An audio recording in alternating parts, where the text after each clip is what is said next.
what's really, really bad is being broke and stupid. Nothing much worse than that, unless you're sick. Right? Sick, broke, and stupid. That's about as far as you can fall unless you're ugly, right? But surely that would be the ultimate, right? The ultimate negative life. Ugly, sick, broke, and stupid. Bienvenue dans cette nouvelle vidéo. On a aujourd'hui un invité très spécial, un ami à moi, et Taha Ben Slimane. Bonjour Taha. Bonsoir, c'est Karim. Bonsoir, en effet. Ben, c'est pareil, bonsoir, bonjour, tant qu'on se salue, c'est le plus important. C'est ça, c'est ça. Alors comment ça va, comment ça a été ta journée? Ça va, ça a été une journée chill. Ça va, rien de particulier. La tienne?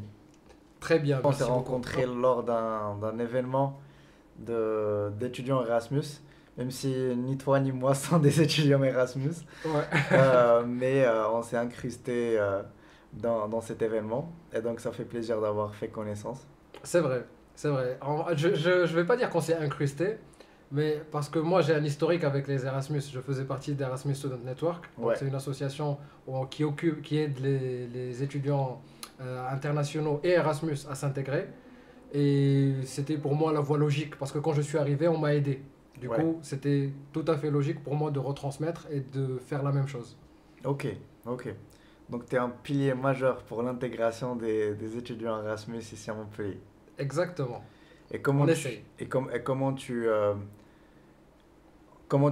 tu contribues pour cette intégration? Comment tu fais que ces étudiants se sentent bien accueillis quand ils arrivent à Montpellier? Alors, la première chose, c'est l'aide administrative. Ok, Parce qu'on se rend compte quand on arrive en France que l'administratif est très difficile. Je pense que tu as dû le vivre ouais, aussi. ouais, Et après, on essaie d'organiser des événements culturels, des événements sociaux pour que les gens se rencontrent. Parce que quand on vient, la première chose qu'on cherche, c'est rencontrer des gens. Se faire des amis pour pouvoir sortir, pour pouvoir voyager, pour pouvoir profiter tout simplement. Et du coup, moi j'ai envie de te poser une question, ouais, parce que je sais que toi tu es un globe-trotter, je ne sais pas si on peut le dire. ouais. Tu as fait combien de pays et quelle est la meilleure destination que tu as faite jusqu'à présent? Alors, j'ai fait 8 pays jusqu'à maintenant. J'ai fait, bon, moi je suis marocain d'origine, donc le Maroc, la France, j'ai fait l'Espagne, j'ai fait l'Allemagne, j'ai fait l'Italie, le Portugal, la Hongrie et les îles Canaries. Bon, je sais pas si ça compte comme pays. Ouais, on peut le compter. Ils ont leur propre drapeau, donc Voilà. Ils ont un gouvernement? je pense pas, non, c'est de ville espagnole. Ok, ok. Mais ils doivent avoir plus ou moins leur souveraineté. Et parmi tous ces voyages, lequel t'a marqué le plus? Il y en a deux qui m'ont marqué particulièrement. Je dirais le premier, c'est mon premier voyage. Tu oublies jamais ton premier ou ta première. C'était au Portugal, donc j'ai fait 20 jours au Portugal. De base, c'était pour aller à un festival. C'était un festival de rap, hip-hop, ça s'appelle Only Loud. Le festival était pour 3 jours, mais comme c'était les vacances d'été, et je me suis dit pourquoi pas allonger le séjour. Mais si je vous raconte ça, je te raconte ça, je dois aussi te raconter ce qui m'a inspiré à faire, à allonger le voyage du coup. C'était un cousin à moi qui était supposé venir faire ses études à Bruxelles, mais il a eu des soucis avec les papiers administratifs, voilà. Et il n'a pas pu commencer son année universitaire. Donc il avait son visa, mais il ne pouvait pas continuer à faire ses études. Ok, il avait un visa touriste. Visa d'études, mais il avait un problème avec l'école. Ok. Donc il allait revenir au Maroc, mais il s'est dit je vais pas revenir de suite, je vais voyager, je vais profiter de mon visa. En 4 mois, il a fait 17 pays. Et donc il se déplaçait juste en autostop et il dormait chez les gens qu'il rencontrait au quotidien. Il est venu me voir un week-end à Montpellier, il est venu en autostop de Saint-Étienne. Donc il me racontait tout ça et moi je n'arrivais pas à le croire. Je savais il montait pas, mais je n'arrivais pas à percevoir comment c'était possible tout ça. Je me suis dit je dois essayer. Je dois essayer. C'est ce que j'ai fait donc l'été qui a suivi. Le festival ça a été une motivation donc je me suis dit je vais allonger le trip. Et ça a duré 20 jours. Ok. J'ai essayé de freestyler un maximum. Donc j'ai fait 800 km d'autostop. Et je dormais justement chez les gens que je rencontrais. Et j'ai C'est fait des putains de belles rencontres. ok. C'est énorme. Du coup, tu as rencontré quelqu'un qui t'a inspiré, tu as décidé de le copier, tu as fait la même chose. C'est ça, c'est ça. Et puis par la suite, les personnes que j'ai rencontrées pendant le voyage, ça, ça m'a inspiré de faire beaucoup plus de voyages, soi-disant. Ok. Et du coup, ça te revient pas très cher tout ça? Le fait de s'imaginer. Parce que la première chose qu'on va penser quand on pense au voyage, c'est les ressources, Ouais, c'est les budgets. ouais, Comment tu peux te permettre? Parce que tu es étudiant en plus, donc c'est ça, t'as pas de source de revenus stable. On va c'est dire. ça, T'es pas c'est ça. salarié. Comment tu gères ça? Alors, moi, j'étais parti dans le mois de juin. Et donc, pendant le mois de juin, j'avais sous-loué mon appart. J'avais pas de loyer à payer. Smart. Ouais. Et puis, pour le voyage en soi, comme je me déplaçais principalement en autostop, et je dormais chez les gens que je rencontrais, donc je n'avais pas les dépenses de transport et je n'avais pas les dépenses de logement. Donc, toutes les dépenses que j'avais, c'était la bouffe et toute autre dépense. Mais la première chose à laquelle on va penser quand on va me dire ça, moi, c'est et si j'arrive pas à trouver quelqu'un pour m'héberger? Non. Et ça, Est-ce que c'était... ça t'est déjà arrivé? Oui, ça m'est arrivé, donc bonne question, ça m'est arrivé 2 nuits à la base de 20. Je pense que ça reste un bon ratio quand même. Ouais. 2 nuits à la base de 20.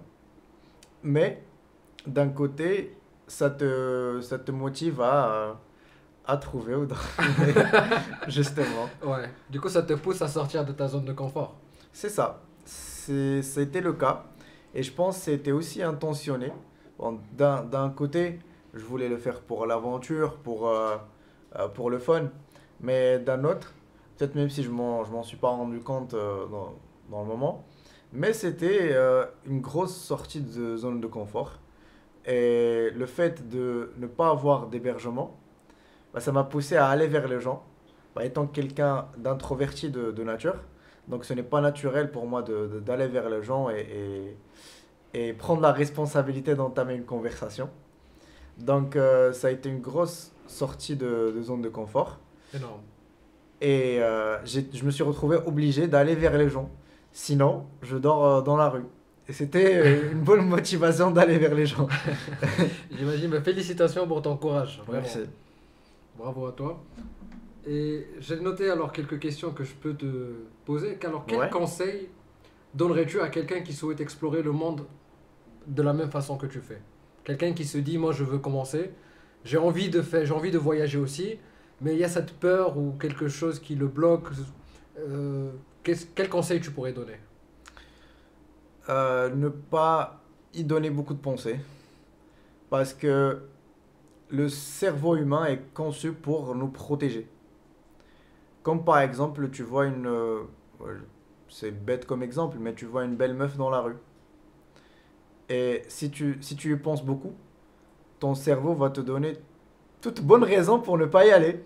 Peut-être elle est occupée, peut-être elle a un copain, peut-être sa grand-mère vient d'être décédée, je sais pas. Mais il va te donner toute bonne réponse pour ne pas y aller. Finalement, si tu lui donnes beaucoup de pensées, tu finis par ne pas y aller. Tu connais la règle des 3 secondes. Voilà, Justement, quand tu vois quelque chose ou que tu veux faire quelque chose, tu as 3 secondes pour agir. ouais, Sinon, après, il y a le doute qui s'installe. c'est ça. Alors ça peut être dangereux dans le voyage. Chaque 3 secondes, tu bookes un vol, ça c'est pas... Mais ouais, ça part dans le Oui. même principe. Non, là, Euh, je faisais aspect par Oui, oui, rapport. Ouais. bien sûr. Ça part dans le même principe de ne pas y donner beaucoup de pensées. Et généralement, les gens euh, ne passent pas à l'action parce que ils attendent d'avoir tout planifié. Alors que ce Ouais. n'est vraiment... C'est ce qu'il ne faut pas faire en fait. Si tu cherches le plus d'aventure, tu as besoin d'avoir Le moins de le planification. moins de planification, ouais. Vraiment, go with the flow et te laisser aller et dire oui aux opportunités. Bien sûr, prendre ses précautions parce que tu ne sais jamais ce qui peut t'arriver, mais dire un maximum de oui parce que à une décision près, tu as une vie complètement différente. Quand tu y penses, c'est un peu deep, mais c'est vrai. C'est une belle phrase. Ouais. Ouais, ouais. À une décision près, par exemple, peut-être si on s'était pas revu après l'événement, lorsqu'on s'était rencontrés en l'événement Erasmus, on serait pas là en train de faire ce qu'on est là en train de faire. Exactement. Donc, dire oui aux opportunités et se laisser aller avec le flow. Ok. Et comment tu utilises la technologie dans tes voyages? Pour rester connecté ou pour parler avec ta communauté? Est-ce que tu utilises les réseaux sociaux pour... Bah oui, bien évidemment. Bah, outre le fait que je poste pas mal de mes voyages sur Instagram, etc. Pour le côté pratique de la technologie, euh, bah, bien évidemment pour se localiser, un GPS.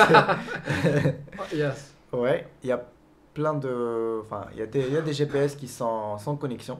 Donc ça peut être très utile Ah oui. quand tu es en voyage. Mais autre que ça, il y avait une application que j'avais découvert pendant mon voyage, que j'avais trouvé vraiment utile. Ça s'appelle Couchsurfing. Je sais pas si tu connais. Oui, je connais, mais ça fait longtemps que j'y suis pas allé. Tu peux en parler un peu plus? Alors Couchsurfing, c'est une application pour mettre en relation les voyageurs qui cherchent quelque part où être hébergés et les personnes qui sont volontaires à héberger d'autres personnes. Donc quand tu es en voyage, tu peux faire des demandes à des personnes, Ok. des locaux pour qu'ils t'hébergent. Et en l'occurrence, toi, quand tu es chez toi, tu peux également héberger des gens qui sont en voyage dans ta ville. Ok. Et C'est un peu comme un Airbnb, mais plus personnalisé, c'est ça, plus local et plus... Ok, je vois. c'est Comme ça. Airbnb au début, un peu. Après, oui, exactement. Après, là, vraiment, l'aspect qui est sympa dans l'aspect authentique, c'est que euh, tu n'héberges pas quelqu'un, enfin, tu demandes pas à quelqu'un juste un fauteuil où dormir, ou un lit où dormir, mais toute une expérience. Donc, peut-être tu vas cuisiner pour lui un plat de ta cuisine à toi, donc la gastronomie de ton pays. Vous allez partager vos expériences, parce que généralement les gens qui font ça, eux aussi sont des voyageurs d'âme, donc ils ont pas mal d'expériences à raconter. Et tu finis par avoir un vrai bagage d'expérience et aussi des connaissances. Hmm, je vois. C'est un peu comme, par exemple, la plupart de ceux qui utilisent Couchsurfing. Est-ce qu'ils l'utilisent pour la première fois quand ils voyagent? Toi, ta première utilisation, c'était quand tu as voyagé. Et après, tu as hébergé des gens aussi? Alors, Est-ce que c'est en contrepartie, en fait? il y a pas mal de double standards là-dessus, parce que déjà, il y a une deuxième partie de l'application qui est pour les hangouts. C'est-à-dire, supposons que tu es quelque part à Lisbonne, soi-disant, tu peux hangout avec les autres voyageurs qui sont également à Lisbonne. Et Ok. donc, vous vous rencontrez dans un bar ou autre, sans que quelqu'un héberge d'autres. Et donc, cette partie de hangout, ça m'a permis de rencontrer beaucoup de gens. Moi, quand j'ai découvert l'application, j'étais en voyage et donc j'avais besoin d'être hébergé. Mais je n'avais hébergé personne en avant. Donc je n'avais pas de recommandations, je n'avais pas Ouais. de reviews. Et je n'étais pas accepté. Pourquoi j'ai dit les doubles standards? Parce que les meufs vont être acceptées beaucoup plus rapidement, Et beaucoup plus facilement. beaucoup plus facilement que les mecs. Ok. Donc moi Ça, pendant... c'est dans la vie en général, j'ai Ça, l'impression. ça c'est dans la vie en général. Donc pendant tout le voyage du Portugal, je n'étais accepté aucune fois. Toutes les personnes que j'ai rencontrées, je les ai rencontrées à travers la partie Hangout. Et on a même ceux qui m'ont hébergé après qu'on s'est rencontrés dans la partie Hangout. Ok. Ok. Mais pas directement. Ben là, tu aurais pu en profiter pour passer via l'application pour qu'il te laisse un C'est ce avis. qu'on a fait. C'est ce qu'on a fait. Voilà. C'est ce qu'on a fait. Comme ça, tu as un premier avis et tu as un deuxième, un troisième, et après, les gens peuvent te faire confiance. C'est ce qu'on a fait. Et après moi, quand je suis retourné chez moi, j'ai commencé à héberger. J'ai trouvé le principe sympa. Et j'ai commencé à héberger des gens chez moi. Je pense en. Voilà, ça fait longtemps que je ne l'ai pas fait. Et en 2022, je pense que j'ai hébergé 5 ou 6 personnes. Nice. Ça permet de tisser de liens sympas avec les gens qui viennent de partout. Ouais. Et comme on t'a fait, tu fais. C'est ça, On t'a c'est ça, c'est ça. on t'a aidé, du coup, toi aussi, tu aides les voyageurs. Parce que tu sais que dans pas longtemps, toi-même, tu seras sur la route et tu C'est auras ça, sûrement besoin de Couchsurfing pour qu'on t'héberge. c'est ça, exactement. Est-ce qu'il y a une destination que tu rêves de visiter, mais que tu n'as pas encore eu l'occasion de visiter. Madère. C'est une île portugaise. Madeira, Ouais. Cristiano Ronaldo. Pas pour Cristiano. Ah, ok. Pas pour Cristiano. Mais ouais. Madère, c'est comme Hawaï de l'Europe.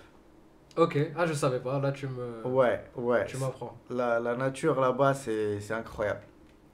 Il y a des volcans, il y a des randonnées de fou, il y a des plages de fou. C'est une des destinations de rêve, je dirais. Et toi, du coup? Oula, ok. Je pense pas. Mais quand je voyage, j'essaie de documenter un maximum. Donc, soit les dépenses, Ok, soit les bonnes adresses que je retrouve. parce que tu fais des recommandations aussi. C'est ça. C'est ça. Du coup, tu es un ambassadeur du voyage. Tu peux dire ça comme ça, ouais. Tu peux dire ça comme ça. Donc, si je trouve une bonne adresse quand je suis en voyage, ou il y en a beaucoup de gens qui sont intéressés. Donc, au début, tu m'as demandé par rapport au budget. Et il y en a beaucoup de personnes qui sont intéressées par le budget, donc les dépenses du voyage. Donc, quand tu documentes toutes tes dépenses, ça fait des sujets intéressants pour en parler dans les réseaux ou autres. Et tu parles portugais ou italien? Portugais, non. Non. Italien en cours d'apprentissage. Alors, la raison pour laquelle je pose cette question, c'est comment tu abordes la barrière linguistique quand tu explores des destinations où la langue est différente. Alors, bonne question. L'anglais, c'est un passe-partout. Ok, L'anglais, L'anglais. c'est vraiment un passe-partout. Je pense, je n'ai jamais été quelque part où je n'ai pas pu me débrouiller avec l'anglais. Sauf si tu es quelque part où c'est en la tranche d'âge, c'est des personnes vraiment âgées. Par exemple, en Espagne ou en Italie, il y en a une partie des gens qui peuvent être dans les cinquantaines, les soixantaines. Même s'ils savent parler anglais, ils ne voudront pas parler anglais avec toi. ok. Je pense que ça existe en France aussi. Merci beaucoup, mais du coup, j'ai une dernière question. Ouais. Si là, tu pouvais te téléporter, te trouver dans n'importe quel endroit dans le monde, Ouais. où est-ce que tu serais? Pour combien de temps? J'ai droit à combien de temps? J'ai droit à combien T'as de temps? droit à un week-end, le week-end. Un week-end? Vendredi, samedi, dimanche. Un Là, week-end. vendredi soir, samedi, dimanche, lundi, t'es à Montpellier. Là, tu pars, il y a un avion qui t'attend à l'extérieur, un hélicoptère au-dessus du toit. On t'emmène où tu veux. Où est-ce que tu pars? Australie. Parce que si je me téléporte pas, ça coûte cher le billet. Ok, nice one. Merci beaucoup, Tara, Avec plaisir. d'avoir accepté notre invitation. Ce fut un plaisir de discuter avec toi. Le plaisir est tout à moi. Hop, à la prochaine. À la prochaine.